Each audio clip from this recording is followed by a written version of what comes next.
अगर R strain होगा तो उसकी वजह से माउस पे कोई इफेक्ट नहीं पड़ेगा, बिकॉज ये कैसा है, नॉन वायरुलेंट। अब सबसे पहले आप एक टर्म को समझिए, वायरुलेंट वो होगा जो डिजीज कॉज कर सकता है। सीधी सी बात है, वायरुलेंट बोल रहे हैं हम तो उसमें ये क्षमता है कि वो डिजीज कॉज कर सकता है, और जब वो डिजीज कॉज कर सकता है तो सिंपली उसकी वजह से डेथ भी हो सकती है किसी ऑर्गेनिज्म की। तो डिजीज कॉज करने की वजह से ऑर्गेनिज्म की डेथ हो सकती है, तो वो हो जाएगा वायरुलेंट स्ट्रेन। नॉन वायरुलेंट की जिसमें डिजीज कॉज करने की क्षमता नहीं है, ठीक है, जो डिजीज कॉज नहीं कर रहा है, डिजीज कॉज नहीं कर रहा है तो उसकी वजह से किसी भी जंतु की, किसी भी ऑर्गेनिज्म की डेथ नहीं होगी। यानी कि अगर ऐसा स्ट्रेन है तो उसकी वजह से ऑर्गेनिज्म लिविंग कंडीशन में प्रेजेंट रहेगा, यानी कि लिव करेगा, ठीक है, वो लिव करेगा, वो प्रेजेंट रहेगा, तो उसको हम बोल देंगे वायरुलेंट एंड नॉन वायरुलेंट, ठीक है। अब देखोगे यहाँ पे डायग्राम कि लिविंग एस स्ट्रेन जो कि वायरुलेंट डिजीज कॉज कर सकता है, उसको दिया गया है इंजेक्शन के थ्रू माइस को, और एज अ रिजल्ट क्या देखा, क्योंकि वायरुलेंट था तो उसने डिजीज को कॉज किया, माइस की डेथ हुई, ठीक है, माइस पे एक्सपेरिमेंट हो रहा है तो माइस की डेथ हुई। सेकेंड, लिविंग आर स्ट्रेन जो कि नॉन वायरुलेंट है, डिजीज कॉज नहीं करेगा, इसको इंजेक्शन के थ्रू दिया गया माउस को, तो माउस देखो रन कर रहा है, ठीक है, दैट मीन्स कि माउस लिविंग कंडीशन में रहेगा, वो लाइव अलाइव रहेगा, ठीक है, जिंदा रहेगा।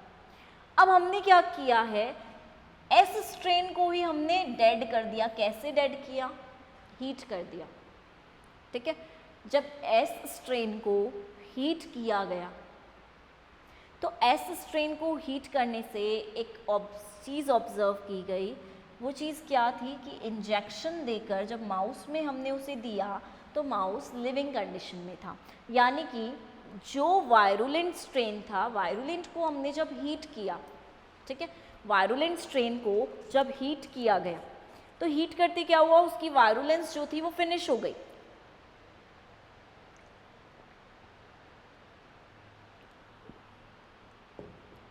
उसकी जो डिजीज कॉज करने की क्षमता थी वो क्या हुई, फिनिश हो गई। एंड डिजीज कॉज करने की क्षमता जैसे ही खत्म हुई तो माउस देखो वापस से रन कर रहा है, ठीक है, यानी कि लिविंग कंडीशन में प्रेजेंट। लास्ट एक्सपेरिमेंट उन्होंने ये किया कि आर स्ट्रेन जो कि नॉन वायरुलेंट है, ठीक है, जो कि डिजीज कॉज कर ही नहीं सकता, उसको उन्होंने डेड एस स्ट्रेन के साथ रखा, ठीक है, डेड एस स्ट्रेन के साथ रखा, और कंडीशन ये होनी चाहिए थी कि डेड एस स्ट्रेन भी क्या कर रहा था, माउस को लिव रख रहा था, और आर स्ट्रेन जो है वो भी माउस को लिविंग कंडीशन में रख रहा था। बट देखने को क्या मिला कि आर स्ट्रेन और डेड एस स्ट्रेन दोनों का इंजेक्शन जब इंजेक्ट किया गया तो क्या देखा गया, माउस की डेथ हो गई, माउस डेड हो गया। एंड माउस डेड होने का रीज़न, मेन रीज़न क्या हो गया यहाँ पर कि क्योंकि लिविंग आर स्ट्रेन में कोई चेंज नहीं हुआ होगा, हम ये मान के चल रहे हैं, लिविंग एस स्ट्रेन वायरुलेंट था क्योंकि हमने उसे डेड करके मतलब हीट करके डाला तो डेड किया, बट आर स्ट्रेन की प्रेजेंस में, ठीक है, आर स्ट्रेन की प्रेजेंस में क्योंकि वो लिविंग था, उसने क्या किया, डेड स्ट्रेन को रिवर्स कर दिया, ठीक है, उसको रिवर्स कर दिया। डेड एस स्ट्रेन जहाँ नॉन वायरुलेंट बना हुआ था, जहाँ वायरुलेंट नहीं था, लिविंग कंडीशन में रख रहा था, तो वो क्या हो गया, ट्रांसफॉर्म हो गया, लिविंग कंडीशन की तरह वो ट्रांसफॉर्म हो गया, and as a result mouse की डेथ हुई। तो इस एक्सपेरिमेंट को एक्चुअल में ग्रिफिथ के एक्सपेरिमेंट को हम ट्रांसफॉर्मेशन एक्सपेरिमेंट या ट्रांसफॉर्मेशन प्रिंसिपल भी बोलते हैं, ठीक है। ग्रिफिथ के एक्सपेरिमेंट को हम ट्रांसफॉर्मेशन एक्सपेरिमेंट या ट्रांसफॉर्मेशन प्रिंसिपल भी कहा जाता है, जिसमें ये एक्सप्लेन किया गया कि लिविंग आर स्ट्रेन ने डेड एस स्ट्रैंड को ट्रांसफॉर्म किया, जिसकी वजह से डेड माइस देखने को मिला। यानी कि लिविंग होना चाहिए था बट उसकी जेनेटिक कोड में चेंजेस हुए, चेंजेस की वजह से माउस डाई हुआ। ठीक है, और ट्रांसफॉर्मेशन प्रिंसिपल के थ्रू ये भी पता चला कि कोई ना कोई जेनेटिक मटेरियल होता ही होता है जो कि रिस्पॉन्सिबल रहता है इस तरह की एक्टिविटीज़ के लिए। तो देख लो एक बार इसकी समरी देख लेते हैं। देखो, दो कंडीशन थी, एस स्ट्रेन लिविंग होगा तो हमेशा क्या रहेगा, वायरुलेंट रहेगा, और आर स्ट्रेन लिविंग होगा तो हमेशा क्या रहेगा, नॉन वायरुलेंट रहेगा। ठीक है, लिविंग रहेगा तो वायरुलेंट, वो लिविंग रहेगा तो नॉन वायरुलेंट। अब क्या किया, इसको दिया तो माइस डाई हो गया, इसको दिया तो माइस लाइव रहा, जिंदा रहा। अब किया क्या, दूसरे एक्सपेरिमेंट 1 और 2 तो यही कर दिए हमने। तीसरे एक्सपेरिमेंट में हमने क्या किया, इसी स्ट्रेन को हीट कर दिया, इसी स्ट्रेन को हीट कर दिया। हीट करते ही कैसा हो गया, नॉन वायरुलेंट। तो अब माइस क्या था, अलाइव हो गया, जिंदा रहने लग गया। और चौथे एक्सपेरिमेंट में हमने क्या किया, इसी हीट वाले के साथ देखेंगे, चौथे एक्सपेरिमेंट में हमने क्या किया, इसी हीट वाले के साथ, हीट एस स्ट्रेन के साथ हमने मिला दिया इस वाले स्ट्रेन को। दोनों की कंडीशन लाइव थी बट ट्रांसफॉर्म कर दिया गया, R strain plus R strain मिला दो।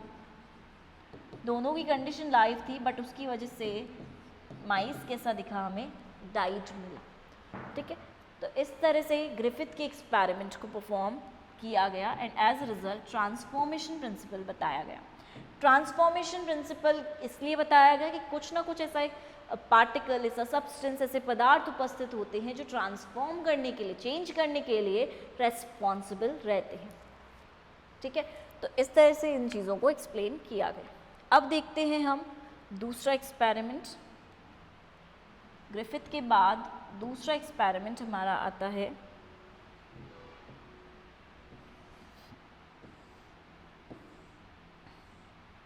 मिचेल्सन एंड स्टाल एक्सपेरिमेंट।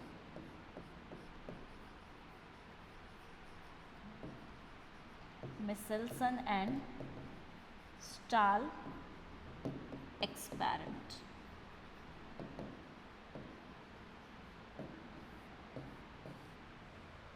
ठीक है, मिचेल्सन एंड स्टाल एक्सपेरिमेंट, सीधी सी बात है, साइंटिस्ट के नेम पर दिया गया है, मिचेल्सन एंड स्टाल ने दिया था।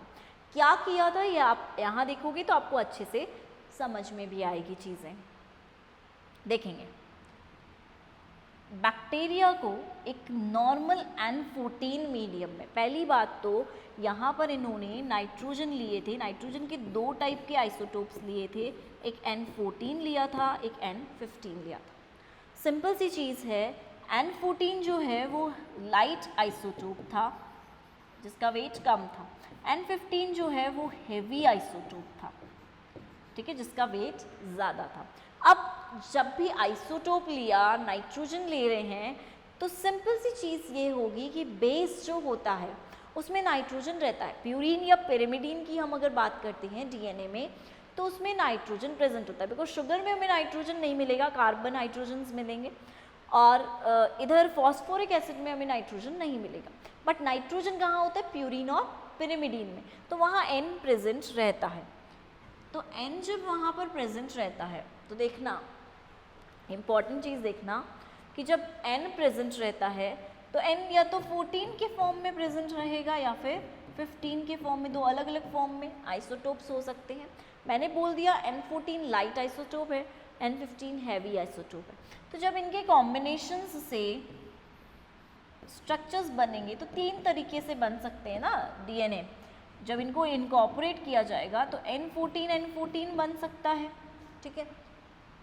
एक N14 N15 बन सकता है जो इन दोनों का मिक्सचर होगा, हाइब्रिड बोल सकते हो, और एक N15 N15 बन सकता है, ठीक है। तो इस तरह से 3 तरीके के बन सकते हैं और हमें एक्चुअल में बैंडिंग देखनी है, ठीक है। हमें एक्चुअल में बैंडिंग देखनी है कि किसकी बैंडिंग कहाँ, जो जितना हैवी है वो उतना नीचे है, जो हाइब्रिड है वो बीच में है, जो जितना लाइट है वो उतना ऊपर रहेगा। तो इस तरह से बैंडिंग जब हम ऑब्जर्व करेंगे तो हमें चीज़ें क्लियर हो जाएंगी। देखेंगे एक्सपेरिमेंट क्या है, ठीक है। बैक्टीरिया को नॉर्मल N14 मीडियम में रखा गया, इधर बैक्टीरिया को हैवी N15 मीडियम में रखा गया, यानी कि इसमें N14 है और इसमें N15 है।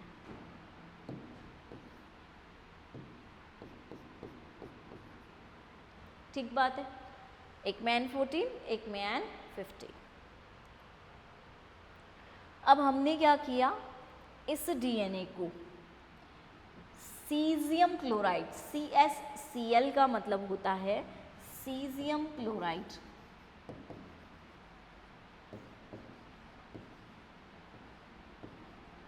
सीजियम क्लोराइड के सॉल्यूशन में रोटेट करवाया, ठीक है, सेंट्रीफ्यूगेशन करवाया इस ट्यूब में CaCl के सॉल्यूशन में किसका, डीएनए को प्लेस किया एंड सेंट्रीफ्यूगेशन करवाया। सेंट्रीफ्यूगेशन में एक्चुअल में क्या होते हैं, रोटेशंस होते हैं, ठीक है। ऐसे ही सेम यहाँ पर हम देख रहे हैं। तो जब N14 वाले डीएनए देखे हमने सेंट्रीफ्यूगेशन के द्वारा, तो N14 का बैंड देखो हमें यहाँ पे मिल रहा है, ठीक है, और N15 का बैंड देखना हमें बहुत नीचे मिल रहा है बिकॉज ये हैवी है, ठीक है। जो लाइट है उसका बैंड हमें ऊपर मिल रहा है, ठीक है। नॉर्मल है N14 एंड जो हेवी है N15 जो है डीएनए, बिकॉज डीएनए सीधी सी बात है मोस्टली पेयर्स में रहते हैं, ठीक है। डबल हेलिकल स्ट्रक्चर होता है डीएनए का, जब हम डिटेल में पढ़ेंगे स्ट्रक्चर तो डबल हेलिकल स्ट्रक्चर होता है। तो डबल हेलिकल होने की वजह से 2 के ग्रुप में रहता है। जब भी 2 के ग्रुप में लिखेंगे तो हम इस तरह से लिख सकते हैं N14 N14, ठीक है। एक स्ट्रैंड में N14 है, दूसरे में भी N14 है। ऐसे ही N15 N15 हम लिख सकते हैं कि एक स्ट्रैंड में N15 है, उसके दूसरे स्ट्रैंड में भी जो नाइट्रोजन है वो N15 टाइप के ही है। लेकिन अगर हम हाइब्रिड मोड में लिखना चाहें तो हम ये लिख सकते हैं N14 and N15। That means एक स्ट्रैंड में जो नाइट्रोजन है वो N14 टाइप के हैं, दूसरे स्ट्रैंड में जो नाइट्रोजन हैं वो N15 टाइप के हैं। तो इस तरह से हाइब्रिड मोड भी हम यहाँ पर प्रोवाइड कर सकते हैं। अब हम ये देख रहे हैं कि जो लाइट वाला था N14 वो हमें ऊपर मिल रहा है बैंड, N15 वाला जो बैंड है वो हमें नीचे मिल रहा है, यहाँ पर मिल रहा है, ठीक बात है। अब देखोगे कि सैंपल जो है 20 मिनट्स के बाद ट्रांसफ़र किया जा रहा है नॉर्मल N मीडियम में, ठीक है। एक सैंपल है उसे 20 मिनट के बाद ट्रांसफ़र किया जा रहा है नॉर्मल N मीडियम में। 40 मिनट्स के बाद फिर से ट्रांसफ़र किया जा रहा है N मीडियम में। 60 मिनट्स, देखो 20 मिनट्स का गैप है, 60 मिनट्स के बाद फिर से उसे नॉर्मल N मीडियम में ट्रांसफ़र किया जा रहा है एंड 80 मिनट्स के बाद फिर से नॉर्मल N मीडियम में ट्रांसफ़र किया जा रहा है। अब ऑब्जर्व क्या होगा कि नॉर्मल N मीडियम का मतलब क्या है, N14, N15 तो मिल रहा है हमको, लेकिन N14 N15 का बैंड मिल रहा है, ठीक है। सेम तरीके से देखेंगे यहाँ पे भी N15 का बैंड मिल रहा है, N14 N15 का बैंड मिल रहा है, यहाँ पे भी N14 N15 का बैंड भी मिल रहा है और N14 का बैंड भी मिल रहा है। और धीरे धीरे देख रहे हैं हम N14 की जो वॉल्यूम है वो बढ़ती जा रही है। देखो N14 का बैंड बढ़ता जा रहा है, यानी कि इसकी अमाउंट ज़्यादा होती जा रही है और N15 N14 वहाँ पर प्रेजेंट है। तो जनरली अगर मैं इसी को देखूँ, ठीक है, समझ रहे हो इस डायग्राम को, अगर मैं इसी डायग्राम को देखूँ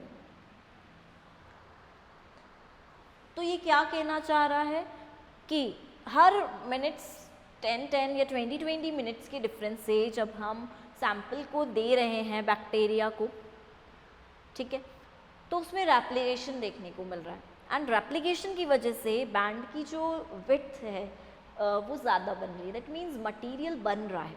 बैंड जैसे जैसे बढ़ रहा है दैट मीन्स मटेरियल वहाँ पर बढ़ रहा है। तो सैंपल हमने लिया यहाँ पर, सपोज़ मैंने बोला मैंने N14 और N15 दोनों से सैंपल लिया सपोज़, ठीक है, यानी कि ये जो सैंपल मैंने लिया सपोज़ ये N14 N15 वाला सैंपल है और मैं बार बार ट्रांसफ़र किस में कर रही हूँ, नॉर्मल N14 के सैंपल में, ठीक है। तो N14 N15 तो रहेगा ही रहेगा, ठीक है, लेकिन क्योंकि मैं बार बार किसके सैंपल में ट्रांसफ़र कर रही हूँ, N14 के सैंपल में ट्रांसफ़र कर रही हूँ। तो देखो देखना एक इम्पॉर्टेंट चीज़ देखेंगे अपन,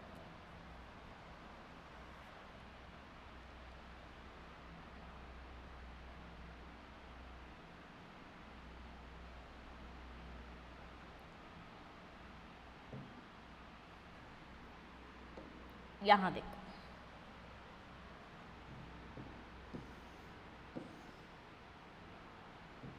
मैंने क्या बोला, मैंने सैंपल लिया N14 एंड N15 का, सपोज ये मेरा सैंपल है,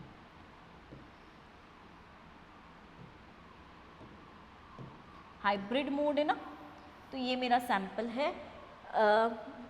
N14 को मैं पिंक से डिनोट कर रही हूँ एंड N15 को मैं ब्लू से डिनोट कर रही हूँ, ठीक है, ये मेरा सैंपल है। कौन सा वाला है, N14 N15 वाला, हाइब्रिड मोड वाला, हाइब्रिड DNA।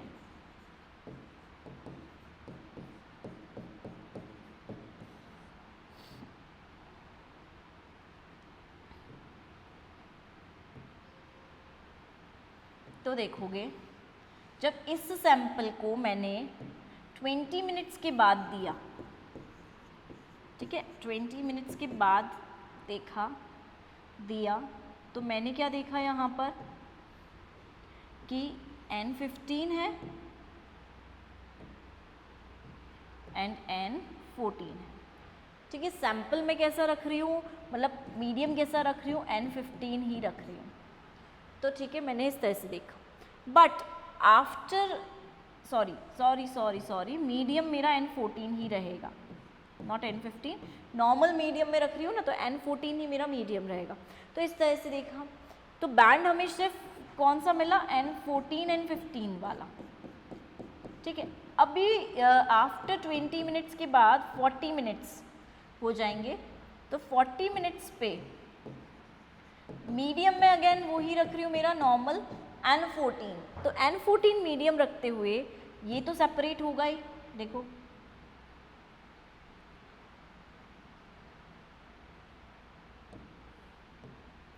ये सेपरेट हुआ,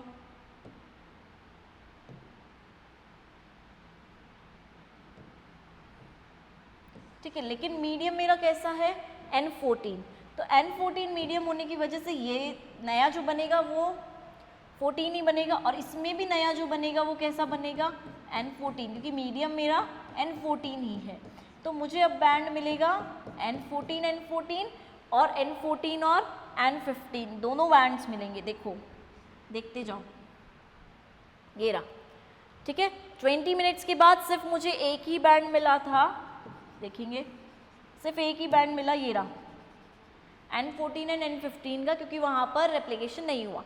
आफ्टर 20 मिनट्स 40 मिनट्स के बाद जब डाला तो हमें दो बैंड मिले, देखो N14 N15 तो मिल ही रहा है, ये रहा N14 N15 वाला, सॉरी ये रहा, और क्योंकि नॉर्मल मीडियम N14 N14 था तो N14 वाला और N14 वाला भी हमें बैंड मिला, ठीक है, दोनों बैंड्स मिल रहे हैं। अब देखोगे, अब देखना धीरे धीरे नेक्स्ट स्टेप में देखना, यहाँ देखो N15 N14 वाला बैंड जो है वो हाइब्रिड वाला जो बैंड है, देखो अगर N15 N15 वाला बैंड मिलता तो हमें,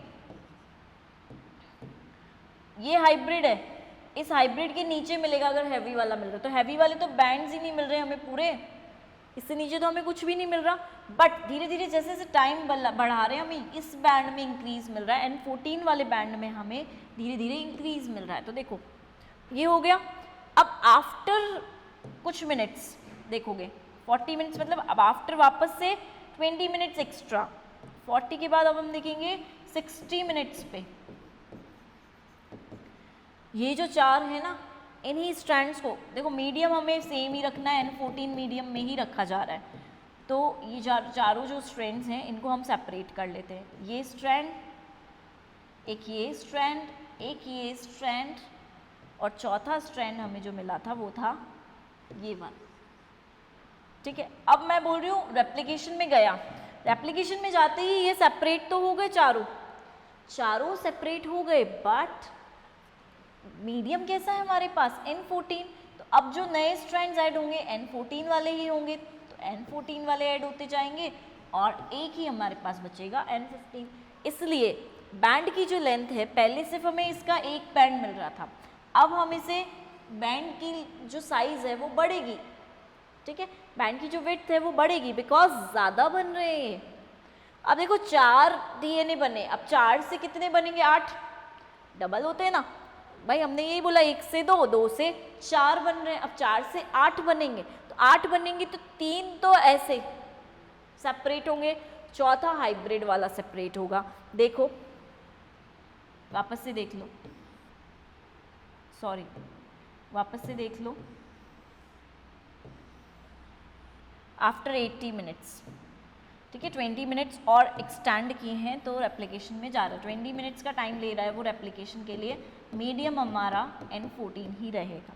अब हमें चाहिए 8 स्ट्रैंड्स, तो हमने बोला था 3 तो ऐसे के ऐसे ही सेपरेट हो रहे हैं, ऐसे के ऐसे ही 3 सेपरेट हो गए, 3 सेपरेट हुए यानी कि 6 होने चाहिए, 1 2 3 4 5 6 होने चाहिए। चौथा वाला जो था वो डबल वाला था, तो हमारे पास एक तो ऐसा ही होना चाहिए सेपरेट, एक हमारे पास ब्लू कलर का हाइब्रिड मोड आ सकता है, N15 मोड एक हमारे पास आ सकता है। ठीक बात है, और इधर शिफ्ट कर लेती हूँ, समझ में आ जाए ताकि चीज़ें। ठीक है, अब मैंने ये बोला मीडियम हम N14 ही रख रहे हैं तो बनेगा पिंक वाला ही, तो इस तरह से ये बनना शुरू हो गया, ये बनना शुरू हो गया, ये सिंथेसिस 8 बन जाएंगे भाई, 4 से 8 ही तो बनाओगे, ये 8 बन गए, ये हो गया 1 2 3 4 5 6 7 8, इस तरह से 8 बन जाएंगे। अब जब 8 बन गए हैं तो सीधी सी बात है, बैंड्स किसके ज़्यादा हो रहे हैं, विड्थ किसकी ज़्यादा हो रही है, N14 वाले की। ठीक है, दोनों साइड N14 है और N15 N14 वाले के एक ही बैंड रहेगा। तो यही तो ये डायग्राम शो कर रहा है, देखो यही तो ये डायग्राम शो कर रहा है, ये डायग्राम भी यही बोल रहा है हमें कि देखो ये जनरली बता रहा है N14 N15 का बैंड कहाँ बनेगा। N14 N15 सैंपल हमने लिया, सीजियम क्लोराइड में हम डीएनए देख रहे हैं, क्या करके, रोटेट करके, सेंट्रीफ्यूगेट करके। तो first generation, second generation, third generation, fourth generation. First generation में हमें सिर्फ N15 N14 बैंड मिला, सेकेंड जनरेशन में हमें N14 N14 भी मिला, थर्ड जनरेशन में हमें N14 N14 और बढ़ा हुआ मिला, फोर्थ जनरेशन में हमें N14 N14 और बढ़ा हुआ मिला, जो कि हम ऑलरेडी देख चुके हैं क्यों बढ़ रहा है या कैसे इंक्रीज हो रहा है। अब यही चीज़ नीचे देखेंगे मिचेल्सन-स्टाल एक्सपेरिमेंट में। एक्चुअल में मिचेल्सन-स्टाल एक्सपेरिमेंट सेमी कंजर्वेटिव मोड को बताता है कि एक पार्ट जो है डीएनए का वो कंजर्व हो रहा है, बाकी एक पार्ट नए तरीके से सिंथेसाइज हो रहा है। कंजर्वेटिव देखेंगे, कंजर्वेटिव टाइप का अगर रेप्लिकेशन होता है तो दोनों स्ट्रैंड्स कंजर्व होते हैं, दोनों के दोनों एक जैसे हो गए। ठीक है, दूसरा नया अलग ही बन रहा है। जो एक बार कंजर्व होता जा रहा है, सेम अगर प्रेजेंट है, चेंजेस नहीं हो रहे, तो वो कंजर्वेटिव हो गया। सेमी कंजर्वेटिव, दोनों सेपरेट हुए, नए स्ट्रैंड्स बने, नए स्ट्रैंड्स बनते गए तो सेमी कंजर्वेटिव होता जाएगा। और डिस्पर्सिव टाइप में हमें क्या दिखता है, डिस्पर्स हो जाता है। ठीक है, तो मेनली जो है हमें सेमी कंजर्वेटिव पर फोकस रखना है। बिकॉज सेमी कंजर्वेटिव ही एक ऐसा रेप्लिकेशन है जो मिचेल्सन स्टाल एक्सपेरिमेंट के थ्रू प्रूव हुआ कि सेमी कंजर्व का मतलब ही ये होता है कि एक एक बैंड जो है वो पुराना है, ठीक है। बाकी नए जो मैंने बहुत ज़्यादा ऐसे वेवी बनाए हैं वो सारे न्यूली सिंथेसाइज्ड हैं। तो जो भी न्यूली सिंथेसाइज्ड हैं वो एक ही स्ट्रैंड रहेगा, बाकी सब ये वाइट कलर से जो है ये न्यूली सिंथेसाइज्ड है, ठीक है। बाकी पुराने स्ट्रैंड्स है, इसलिए ये सेमी कंजर्वेटिव मोड को एक्सप्लेन करता है हमारा मिचेल्सन स्टाल एक्सपेरिमेंट। ये रहनी, ठीक है। बाकी नेक्स्ट क्लास में हम पढ़ेंगे कि सेमी कंजर्वेटिव, कंजर्वेटिव और डिस्पर्सिव में क्या डिफरेंस होता है। मेन चीज़ हमें यही देखनी थी कि किस तरह से मिचेल्सन स्टाल एक्सपेरिमेंट किसको एक्सप्लेन कर रहा है, semi conservative nature of DNA.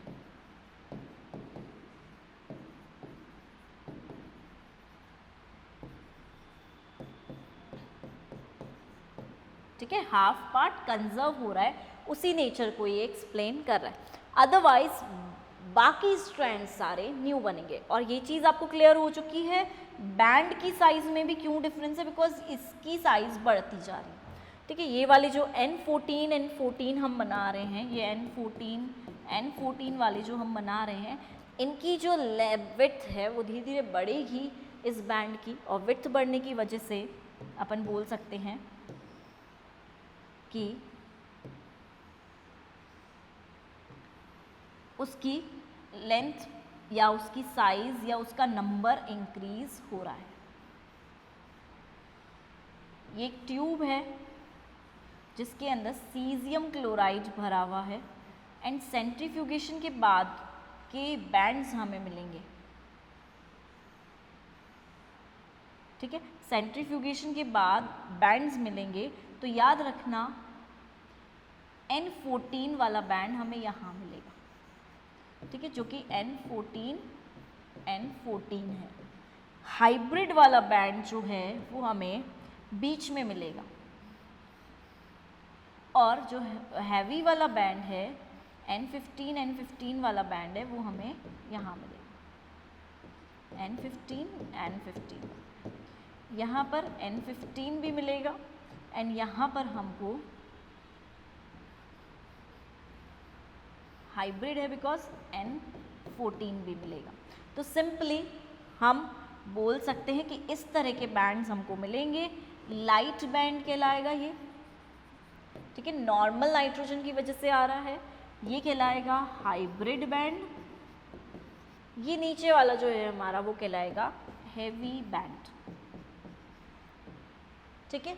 All right class, thank you for patiently listening me. आपको आज हमने डीएनए का एक ओवरव्यू पढ़ा है, एंड इसके साथ साथ हमने 2 एक्सपेरिमेंट्स किए हैं, ग्रिफिथ का एक्सपेरिमेंट एंड मिचेल्सन एंड स्टाल का एक्सपेरिमेंट। आई होप आपको ये क्लियर होगा। So thank you so much.